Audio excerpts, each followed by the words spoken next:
હું સુધા પટેલ દિવ્યા શિક્ષણ સેતુમાં આપ સર્વે મિત્રોનું હાર્દિક અભિવાદન કરું છું। હું સુધાબેન પટેલ આણંદ જિલ્લામાં સમગ્ર શિક્ષણ અંતર્ગત વિશિષ્ટ શિક્ષક તરીકે પ્રજ્ઞાચક્ષુ વિદ્યાર્થીઓ માટે કાર્યરત છું। 20 વર્ષથી એમની સાથેના મારા ઘણા બધા અનુભવ છે કે બાળકને આપણે ધોરણ 12 સુધી ભણાવીએ કે એમને BA કરાવીએ કે MA કરાવીએ કે એમને કોમ્પ્યુટરનું નોલેજ આપીએ કે એ લોકોને બીજા કોઈ પણ વ્યવસાયમાં એમને લઈ જઈએ, પરંતુ મૂળ વાત તો એ છે કે એમના ઘરની પરિસ્થિતિ પ્રમાણે, એમની ઘરની જરૂરિયાતો પ્રમાણે એમને વહેલું કે મોડું અને પોતાનો સંસાર વસાવવા માટે, પોતાના દાંપત્ય જીવનને સ્થાપિત કરવા માટે કોઈ પણ દિવ્યાંગ વ્યક્તિને આર્થિક ઉપાર્જન કરવાની જરૂરિયાત ઊભી થાય છે, એટલે કે પોતાની આજીવિકા કમાવાની જરૂરિયાત ઊભી થાય છે। આવા સંજોગોમાં જો માતા પિતા હયાત હોય તો તેમને લાંબા સમય સુધી અથવા પૂરું શિક્ષણ મેળવવાની વ્યવસ્થા શક્ય બને છે। જો ઘરમાં કોઈ માતા કે પિતા બીમાર હોય કે કોઈ એવા સંજોગ ઉભા થાય કે બંનેમાંથી એકાદ મૃત્યુ પામ્યું હોય, ઘરની સમગ્ર જવાબદારી એક દિવ્યાંગ વ્યક્તિ ઉપર જ્યારે આવી પડે છે ત્યારે દિવ્યાંગ વ્યક્તિ શું કરશે, કઈ રીતે કમાશે તેની એક સમસ્યા ઉભી થાય છે। ઘણીવાર ઉંમર થયા પહેલા જ એને કમાવાની જરૂરિયાત ઉભી થાય છે અને ક્યારેક કોઈ પણ કારણસર એને અધૂરું ભણતર છોડવું પડે છે, ત્યારે એને આર્થિક રીતે પગભર કરીને સમાજમાં તેનું મોભાનું સ્થાન કેવી રીતે આપણે એને અપાવી શકીએ એ માટે પણ તેને કમાઈ શકે અને તે પોતે પોતાનું જીવન નિર્વાહ ચલાવી શકે તે માટે આપણે એને તૈયાર કરવો પડે છે। તો આપણે એ સંજોગોમાં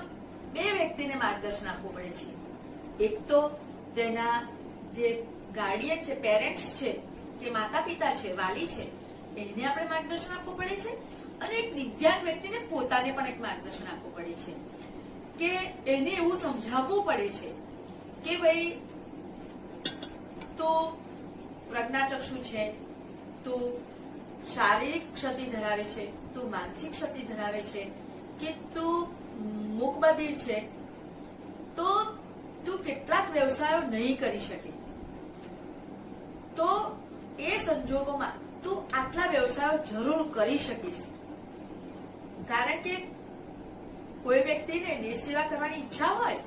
અને એ દિવ્યાંગ હોય પણ તેને આપણે આર્મીમાં મોકલી શકતા નથી, પરંતુ આપણે એને જરૂર કહી શકીએ છીએ કે ભાઈ તું કોમ્પિટિટિવ એક્ઝામ આપી અને તું બેંકમાં નોકરી મેળવી શકીશ, તું શિક્ષકની નોકરી મેળવી શકીશ, તું કોમ્પ્યુટર ઓપરેટર તરીકે કામ કરી શકીશ, તું ડેટા ઓપરેટિંગનું કામ કરી શકીશ। જો શારીરિક ક્ષતિ ધરાવતો વ્યક્તિ હોય તો આપણે એને ઘણા બધા ઓપ્શન આપી શકીએ છીએ, કારણ કે તેને જો 75% ઓછી અપંગતા હોય છે, વિકલાંગતા કે દિવ્યાંગતા હોય છે, ત્યારે આપણે એને ઘણા બધા ઓપ્શન આપી શકીએ છીએ, કારણ કે એ પોતાના પગે કોઈ પણ કૃત્રિમ પગ પહેરીને કે ઘોડીના સહારે કે ગમે તે કારણસર તે ઉભો રહી શકે છે। તો ઉભું રહીને કરી શકાતા તમામ કામો તેને આપણે સૂચવી શકીએ છીએ। એ જ રીતે જેના બે હાથ નથી એવા લોકોને આપણે પગેથી કે મોઢેથી કામ કરવાની આદત પાડીને એને કેટલાક વ્યવસાયો આપણે કરતા કરી શકીએ છીએ। હું જેમાં એક જણને ઓળખું છું, તે બંને હાથ ન હોવા છતાં પગેથી ખૂબ સુંદર લેખન કરી શકે છે અને તે મંડપ કોન્ટ્રાક્ટર છે। બંને પગે અપંગ કે દિવ્યાંગ વ્યક્તિ કૂવામાં ઉતરીને મોટરો પણ રિપેર કરે છે. તો આપણે એની બુદ્ધિ ક્ષમતાને જોઈને, આપણે એના પરંપરાગત વ્યવસાયોને જોઈને, એના માતા પિતાની સ્થિતિને જોઈને, એની આજુબાજુની પરિસ્થિતિને જોઈને, એના ગામમાં ચાલતી પ્રવૃત્તિઓને જોઈને, એના ગામમાં ચાલતી જે પણ જરૂરિયાતો છે જરૂરી, એ જરૂરિયાતોને જોઈને આપણે એને માર્ગદર્શન આપવું જોઈએ. હવે કોઈ પ્રજ્ઞાચક્ષુ વ્યક્તિને માર્ગદર્શન આપવાની જરૂર પડે છે ત્યારે એ માત્ર ધોરણ 7 ભણેલો હોય, એને ગણિત સામાન્ય આવડતું હોય, તો એવા એક વ્યક્તિને અમે, અને ઉંમર ઘણી મોટી થઈ ગઈ હતી, તો અમે માર્ગદર્શન આપ્યું કે તમે પાણીની લારી ચલાવી શકશો, અને એ ઉભું કરી આજે દાંપત્ય જીવન જીવે છે. એ જ રીતે પહેલાના જમાનામાં આપણે લૂછણિયા ભરીને કે ખુરશો ભરીને પણ વિદ્યાર્થીઓને કામ અપાવી શકતા હતા, પણ હવે મોડર્ન જમાનામાં એ થોડું ઘણું કામ ઓછું થઈ ગયું છે. એ સંજોગોમાં એને વજન કાંટો આપીને, બોલતા વજન કાંટાઓ આપીને, કે માર્કેટિંગ કરીને, કે થોડું ઘણું નાની મોટી વસ્તુઓ વેચીને એ પોતાનું ગુજરાન ચલાવી શકે એવી સામાન્ય તાલીમ એને આપી શકાય. એ જ રીતે મૂકબધિર જે લોકો છે એને આપણે ક્યારેક માર્ગદર્શન આપવાનું થાય છે ત્યારે એની ક્ષમતાઓમાં ઘણી બધી ક્ષમતા હોય. એને સારું સીવણ શીખવાડી શકીએ, સારી એમ્બ્રોઇડરી શીખવાડી શકીએ, ફેશન ડિઝાઇનિંગ શીખવાડી શકીએ, ફોટોગ્રાફી શીખવાડી શકીએ, વિડીયોગ્રાફી શીખવાડી શકીએ. આ કોઈ પણ મૂકબધિર હોય કે શારીરિક ક્ષતિ ધરાવતા હોય કે દ્રષ્ટિહીન લોકો હોય, તે લોકોને આપણે સારી રીતે ખેતી શીખવાડી શકીએ. કારણ કે ઘણા માતા પિતા ખેડૂત હોય છે, તો જો એને ખેતી ના આવડે તો તેને જમીનમાં પણ ભાગ મળતો નથી. અને જો એને ખેતીની સારી તાલીમ આપવામાં આવે તો સરકાર દ્વારા એને ખેતીલાયક જમીનની પણ આપવામાં આવે છે, જેના આધારે એ પોતે ખેતી કરી શકે. પશુપાલન પણ શીખવી શકીએ આપણે એ લોકોને, કારણ કે આપણે દૂધ, શાકભાજી, અનાજની રોજબરોજની જરૂર. અમારા વિદ્યાર્થીઓ જયારે અમારી પાસે આવે છે કે બીજા કોઈ પણ દિવ્યાંગ વ્યક્તિ અમારી પાસે આવે છે, ત્યારે એમની સ્થિતિને જોઈને અમે જે માર્ગદર્શન આપીએ છીએ એમાં અમે એની કેસ હિસ્ટ્રી લઈએ છીએ કે એની પાસે જમીન છે કે નહીં, એની પાસે ઘર છે કે નહીં, એ લોન લેવાની શક્તિ ધરાવે છે કે નહીં, એને બેંકમાં ખાતું છે કે નહીં, એ આધાર કાર્ડ ધરાવે છે કે નહીં, એની પાસે દિવ્યાંગતાનું સર્ટી છે કે નહીં, પછી એના વાલીનું વલણ એના તરફે કેવું છે, એ કોઈ પણ ધંધો ચાલુ કરશે તો એનો ઘરના લોકો એને સહકાર આપશે કે નહીં, પછી એને સમાજના લોકો જે ધંધો લઈને સમાજની વચ્ચે જાય છે તો એ સમાજ એને એ બિઝનેસને સ્વીકારશે કે નહીં. એ ઘણી બધી વાતોને ઘણી વાર પૂછ્યા પછી અમે એને માર્ગદર્શન આપીએ છીએ. અમારો એક વિદ્યાર્થી હતો જેને પશુપાલનનો ધંધો કરવો હતો, અને પછી એની વાતચીતથી એના રસ રુચિને જાણવા પછી મને ખબર પડી કે એને પશુપાલન કરતા પોલ્ટ્રી ફાર્મમાં વધારે ઇન્ટરેસ્ટ છે, અને એને એવું લાગતું કે પોલ્ટ્રી ફાર્મ કરીશ તો કદાચ હું પશુપાલન કરતા ઓછી મહેનતે વધારે કમાઈ શકીશ, એવી એની ધારણા હતી. અને એની ધારણાને આધારે મેં એને કેટલાક તર્કસંગત સવાલો પૂછ્યા, અને એ સવાલોમાં મને એવું લાગ્યું કે એની વાત સાચી છે, તો મેં એને એક સલાહ આપી કે ભાઈ તમે પોલ્ટ્રી ફાર્મ ભલે કરો અને સારી વાત છે, તમને જિલ્લા ઉદ્યોગ કેન્દ્રમાંથી NHFDC દ્વારા આ રીતે લોન મળી શકશે, અને કેટલા ટકામાં લોન મળશે, કેવી રીતે લોન મળશે, પોલ્ટ્રી ફાર્મ માટે શું શું કરવું પડશે, એ બધી જ ગાઈડન્સ આપ્યા પછી મેં એને એક વધારાની એક સલાહ આપી. પોલ્ટ્રી ફાર્મ કરવા પહેલા તમારે જરૂર પોલ્ટ્રી ફાર્મ ચલાવવા માટેની તાલીમ લેવી જોઈએ, કારણ કે કોઈ પણ વ્યવસાય કરવા માટે 7 થી લઈને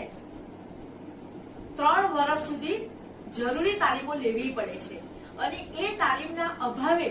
એ વ્યક્તિ એ બિઝનેસ સારી રીતે કરી શકતો નથી અને જ્યારે બિઝનેસ નથી કરી શકતો સારી રીતે તો એ બિઝનેસમાં નિષ્ફળ જતા એ હતાશ થાય છે અને હતાશ થયા પછી એ ફરી ઊભું થવા માટે એને ખૂબ સમય લાગે છે, યા તો એ ફરી ક્યારેય એ વ્યવસાય કરવા માટે ફરી ઊભો થતો નથી. એટલે એને એ વ્યવસાય એનો કેવો ચાલે છે, એ વ્યવસાયમાં એને ક્યાં મુશ્કેલી આવે છે, એ વ્યવસાય કરવામાં એ ક્યાં અટકી જાય છે, એને પૈસાની પ્રોબ્લેમ આવે છે, સામાજિક કોઈ પ્રોબ્લેમ આવે છે, એના વાલી તરફથી કોઈ એને મુશ્કેલી પડે છે, તેની આવડતમાં કંઈક કમી જણાય છે. તો એ ગમે તે કમી જણાય તો આપણે એક માર્ગદર્શક તરીકે સતત એની સાથે રહી અને જ્યાં સુધી એનો આત્મવિશ્વાસ ના આવી જાય કામ કરવા માટે ત્યાં સુધી આપણે સતત એને આપણે માર્ગદર્શન આપવું જોઈએ. કારણ કે અમે ઘણા અનુભવ કર્યા છે કે એ લોકોને એક બિઝનેસમાં નિષ્ફળતા મળે. કદાચ કોઈ બિઝનેસ એવો છે કે પહેલા રૂછણીયા બનાવતા હોય અને ખુરશીઓ ભરતો હોય ત્યારે એનું બિઝનેસ ચાલુ હોય, પણ હાલના મોડર્ન જમાનામાં એ બિઝનેસ ના ચાલે તો એ સંજોગોમાં એને આપણે વ્યવસાય બદલાવવો પડે. જયારે એને વ્યવસાય બદલાવવો પડે ત્યારે આપણે એની નવી વસ્તુઓ શીખવાડવી પડે. ધારો કે આપણે એને શીખવાડી શકીએ કે તું કોઈ આયુર્વેદિક પાવડરો બનાવી શકે, કોઈ આયુર્વેદિક ચૂરણો બનાવી શકે, જેમ કે જેમાં ફાર્મસીની કોઈ જરૂર ના હોય, જેમ કે તુલસીનો પાવડર બનાવવો, હળદરનો પાવડર બનાવવો, જેમ કે આદુને સૂકવીને જિંજરનો પાવડર બનાવવો, ઇલાયચીનો પાવડર બનાવવો, કે કોઈ વસ્તુને નાના નાના પેકિંગમાં. કારણ કે અત્યારે માણસ એક વાર વસ્તુ યુઝ કરીને યુઝ કરવા માટે ઈચ્છે છે. ધારો કે કોઈ હોસ્ટેલમાં રહેતી વિદ્યાર્થીની હોય તો એ 10 કે 20 રૂપિયાની જ વસ્તુ મસાલા લેશે તો એને નાના નાના પેકિંગમાં પેકિંગ કરી અને એ લોકોને પહોંચાડવા. કારણ કે આપણે અમુક મસાલાની જરૂર એવી હોય છે કે જે માત્ર એકાદ વાર ઉપયોગમાં લેવાનો હોય મહિનામાં, તો એવા મસાલાઓ પણ એને પ્રોડક્શન ઘર બેઠા કેવી રીતે કરી શકશે એ પણ આપણે શીખવાડી શકીએ. આપણે ઘરે ઘરે કોઈ એવી વસ્તુ કે જે આજુબાજુના એરિયામાં નથી મળતી એ વેચવાનું પણ બિઝનેસ શીખવાડી શકીએ. તો સિઝનલ બિઝનેસ શીખવાડી શકીએ. જેમ કે અમારા ઘણી પ્રજ્ઞાચક્ષુ બહેનો પાપડ, મઠિયા, રાખડીઓ વગેરે વેચીને પોતાનું કામ કરી શકે. તો આપણે એની જે પરિસ્થિતિ છે એની પાસે જે પણ આર્થિક ક્ષમતા છે તો એને ધ્યાને રાખી એને આપણે વ્યવસાય નું માર્ગદર્શન આપવું જોઈએ. અને અત્યારે NHFDC એટલે national handicap finance development corporation દ્વારા માઇક્રો ફાઇનાન્સ 25,000 થી લઈ અને 20 લાખ સુધીની લોનો મળે છે. જેમ કે કોઈને નાનો બિઝનેસ કરવો હોય તો એને 25 કે 50,000 ની લોન 4% વ્યાજે, 4 થી 5% વ્યાજે. પછી એને લાખથી વધારે રકમ જોઈતી હોય બિઝનેસ માટે તો એને 8% વ્યાજે, 6% વ્યાજે. અને જો એને 2 લાખથી વધારે કોઈ રકમ જોઈતી હોય 2 થી 5 લાખ સુધીની ટ્રેડિંગ માટે, ટ્રેડિંગ એટલે કે માર્કેટિંગ માટે, વેપાર કરવા માટે, તો એને 8% વ્યાજથી સરકાર દ્વારા લોન આપવામાં આવે છે. ભારત સરકારે દિવ્યાંગો માટે આ વ્યવસ્થા કરી છે. અને જો એને બિઝનેસ માટે સારું એજ્યુકેશન જોઈતું હોય તો પોતાના દેશમાં રહી એટલે કે ભારતમાં રહીને જો એને બિઝનેસ કરવો હોય તો તેને 10 લાખ સુધી, અને વિદેશમાં જઈને એને એજ્યુકેશન મેળવવું હોય, ભારતમાં રહીને એજ્યુકેશન મેળવવું હોય તો 10 લાખ, અને વિદેશમાં જઈને જો એને એજ્યુકેશન મેળવવું હોય તો એને 20 લાખ સુધી પણ ભારત સરકાર લોન આપે છે. અને એને પ્રોડક્શનમાં કોઈ કાર્ય કરવું હોય તો પણ એને 20 થી 25 લાખ સુધી લોન મળી શકે છે. દિવ્યાંગ વ્યક્તિઓની એની એજ્યુકેશન, એની આસપાસની પરિસ્થિતિ, એના વાલીનો સહકાર સામાજિક સ્વીકૃતિનો વિચાર કરીને એની પરિસ્થિતિ જોઈને, એની આવડત, એની સ્કિલ જોઈને આપણે સોફ્ટવેર એન્જિનિયર બનવા માટેની પોતાનો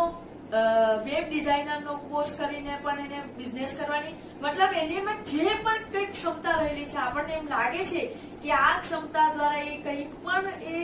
અર્નિંગ કરી શકશે, કોર્પોરેટ જગતમાં પણ કામ કરી શકશે, વેપાર જગતમાં પણ કંઈક કામ કરી શકશે, શેર માર્કેટમાં પણ કામ કરી શકશે, એ સારી જોબ એથિક્સ ધરાવતો હોય તો પબ્લિક સેક્ટરમાં જોબ કરીને કે કોઈ પણ જગ્યાએ એ પોતાની બ્રોકર તરીકે પણ કામ કરી શકે, જમીનની લે વેચ પણ કરી શકશે, મકાનોની લે વેચ પણ કરી શકશે, મકાનો ભાડે આપવાનું કામ પણ કરી શકશે. મતલબ એની ક્ષમતાને ધ્યાને રાખી આપણે એને એના પરંપરાગત ધંધાઓ જેવા કે સુથાર, સોની, માળી વગેરે ધંધાઓથી લઈ અને